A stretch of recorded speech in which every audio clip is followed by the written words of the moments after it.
Tatay Ray, yung pusa po. Ay, nandito na saan? Ay, ayun. Ayun pala, oh.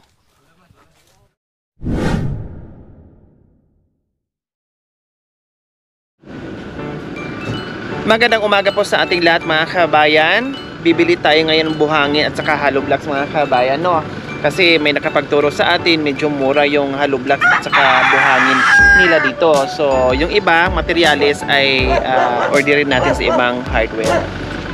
Hello, good morning po. Kayo po yung may-ari? Okay. Magtanong kami sa tatay.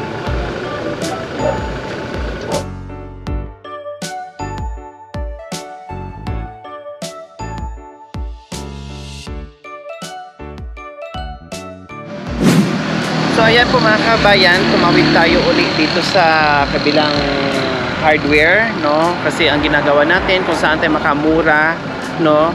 Yun yung bibilhin natin. Halimbawa, yung dito medyo mataas ng 3 piso, 2 piso. So doon tayo kasi sayang din po yung piso-piso mga kabayan pag naipon, malaki din yung kaya nandito tayo muli sa hardware.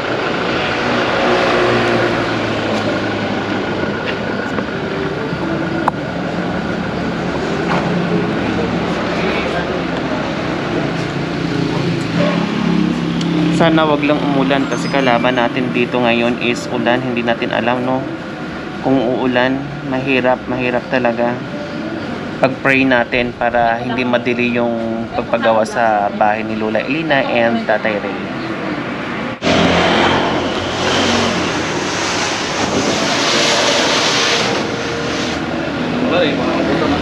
Kaya nga pa eh.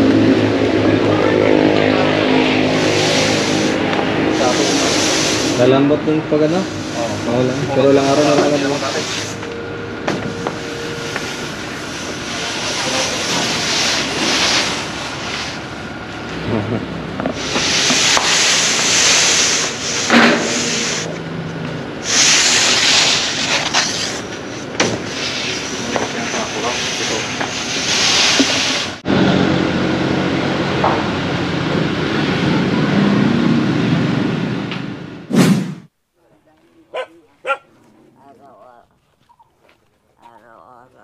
Araw-araw umulan. Oo, no.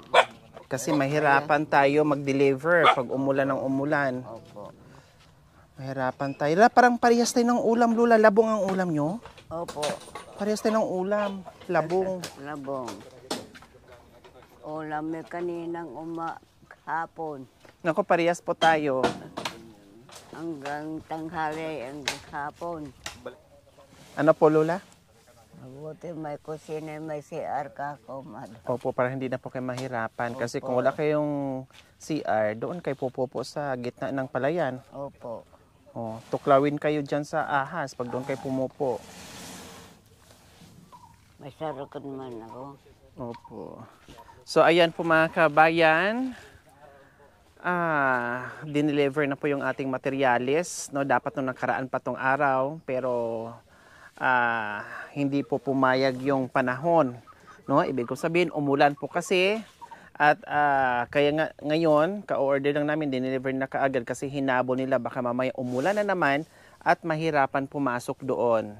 No, mabalhog na naman sila. Diyos ko po mga kabayan, tulad nung nag-deliver ng kubo.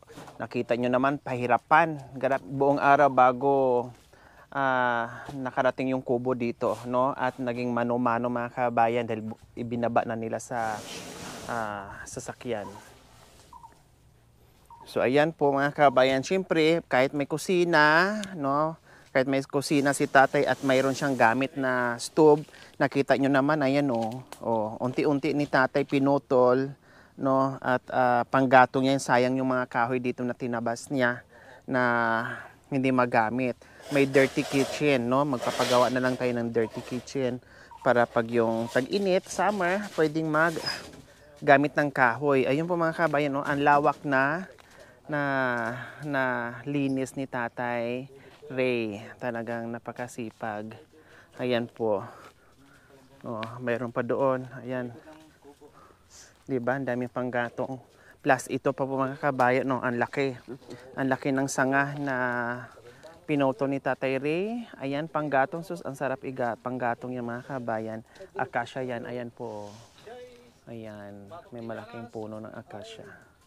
Then, syempre yan, mga sanga ng mga mangga. Pwedeng panggatong yan. No? Pwedeng panggatong. Oh, dito ang linis na. Ayan, yung bago nilang ano ngayon. Bahay. Wow, digaso na si Tatay Ray. Ayan. Oh, iba talaga mga kabayan pag may matanda na, no? Pag may edad na ang nakatira dito, syempre. Si Tatay Ray, sobrang busy din. Ayan. Kaya mamaya titinan natin dyan. Titinan natin kung anong gagawin natin mamaya dyan.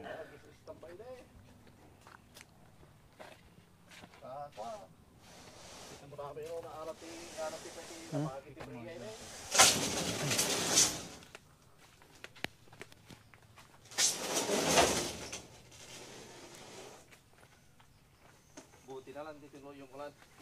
Opo, buti na lang nakisama sa atin yung ulan. Dahil pag ulan kuya, hindi na kayo makakapasok dyan, no? Kasi dati matagal ko nagtatambay dito noon. Kaya sabi ko, tara na, sabi ko, karga natin agad. Ay, baka Mahirap. kanina eh. Muntikan na. Umulan sa swal eh.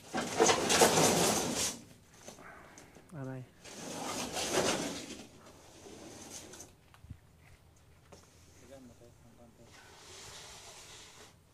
Ano nga doon sa mga?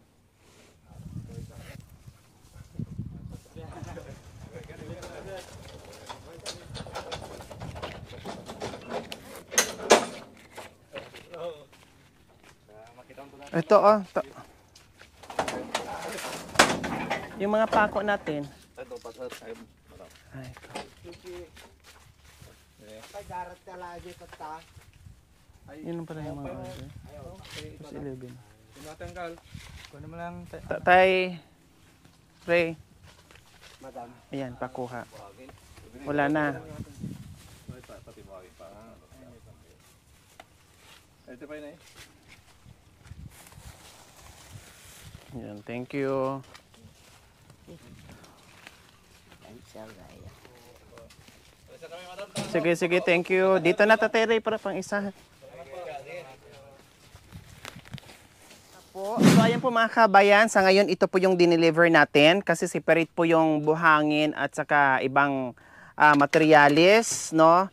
At tulad ng sinabi ko kanina, kung saan tayo makamura, doon tayo. So sa ngayon, dineliver ka agad dahil sila natatakot din dahil alam nila, kabisado nila dito na pag umulan ay hindi makakapasok yung truck. So buti na lang, umulan kanina, no, papunta kami dito, pero dito sa Alaminos walang ulan, sa Sual umulan po kasi.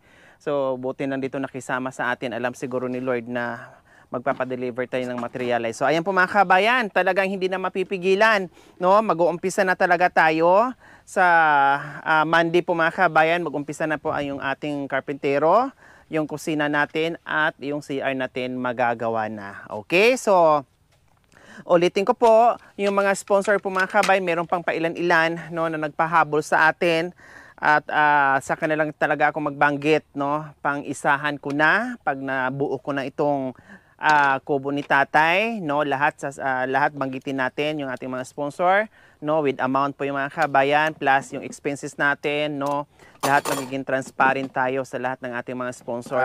Yung gagawin kasi natin dito mga kabayan, ang importante, no, ang importante dito mga kabayan na mabuo natin yung CR, hindi man kalakihan, hindi man kagandahan, ang importante na meron silang CR at kusina kasi po yung importanteng kailangan nila na ginagamit sa araw-araw.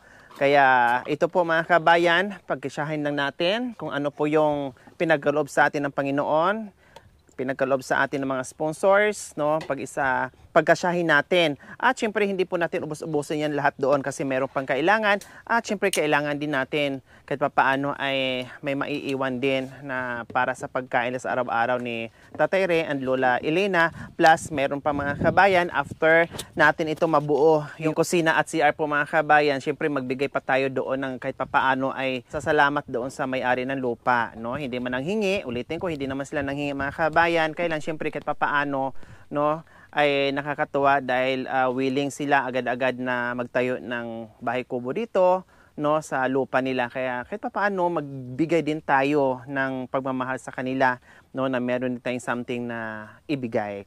So ayan po mga kabayan, abangan nyo po dahil marami pang magaganap dito sa bahay kubo ni Tatay Ray and Lola Elena. So ayan po mga kabayan, tara pasyalan muna natin yung pato, kumustahin lang natin.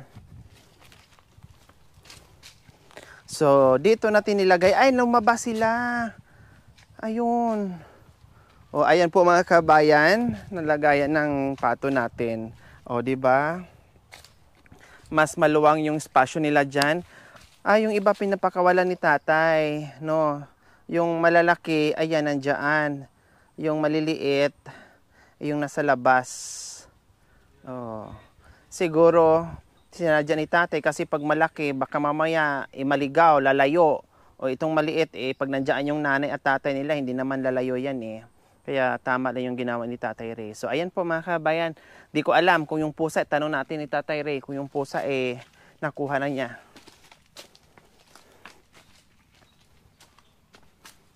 Tatay Ray, yung pusa po. Ay, nandito na saan? Ay, ayun. Ayun pala, oh. Ha?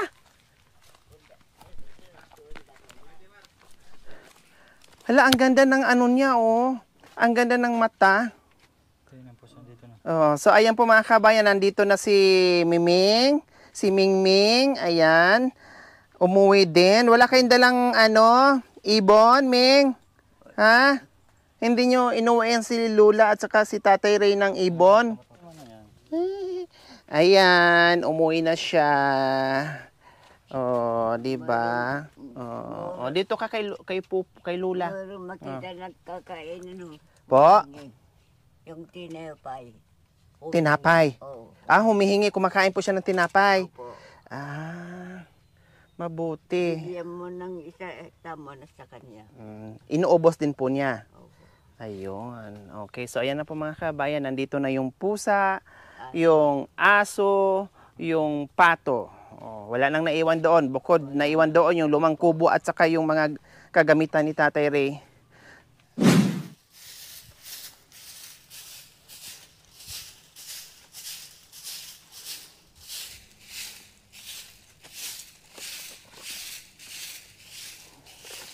May na po yan, Lola. Kasi mainit, mahingalin kayo. Hindi. Mamaya na po, dito po kayo upo. Pagod kayo. Mainit, mahingalin kayo.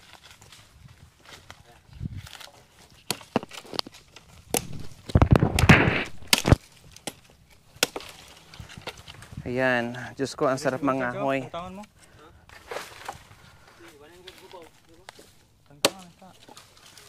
Tangan na sa. Ang sarap mga ahoy mga kabayan. Ganito yung ginagawa ko dati sa bukid. Tuwang-tuwa ako pag marami akong kuhang kahoy.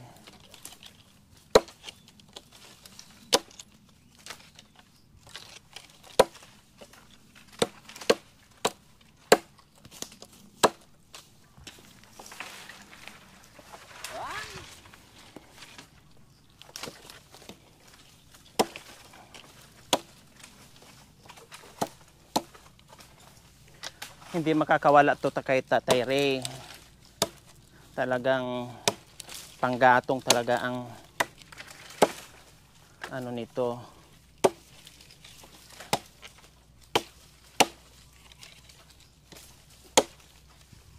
Ang sarap kaya maggaganito. Siguro mga 1 linggo pa to straight, no? Bago matuyo siya. Kailangan patuyuin muna.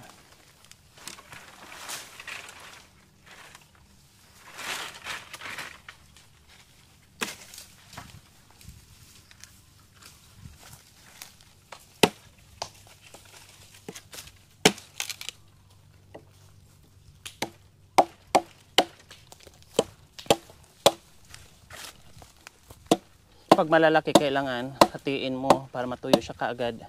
Yan, ganyan lang. Kasi pag sobrang laki, mahirap matuyo. Hindi ka agad magagamit.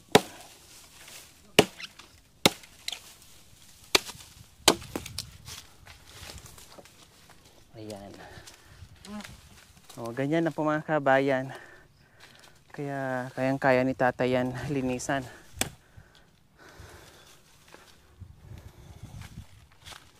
Dito kasi ilagay natin yung ano, buhangin para hindi mahirapan yung gagawa.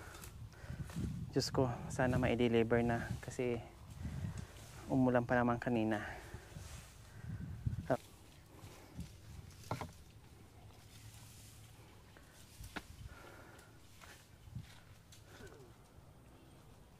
Tatere, abangan nyo na lang po ha. Parating na po yun. So ayan po mga kabayan, dumating na rin, no? Galing kasi kami sa market.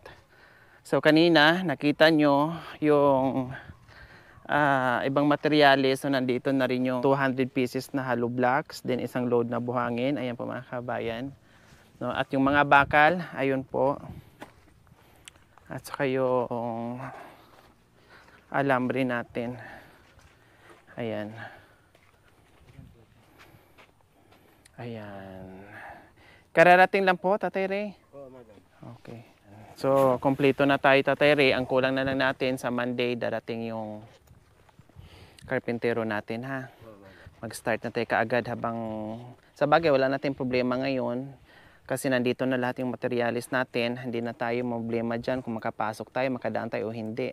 Problemahin na naman natin pag yung nag-start na dito sa paggawa, baka mamaya ulanin tayo ng ulanin, wag naman sana para tuloy-tuloy yung paggawa, no? Tateri kasi mahirap din.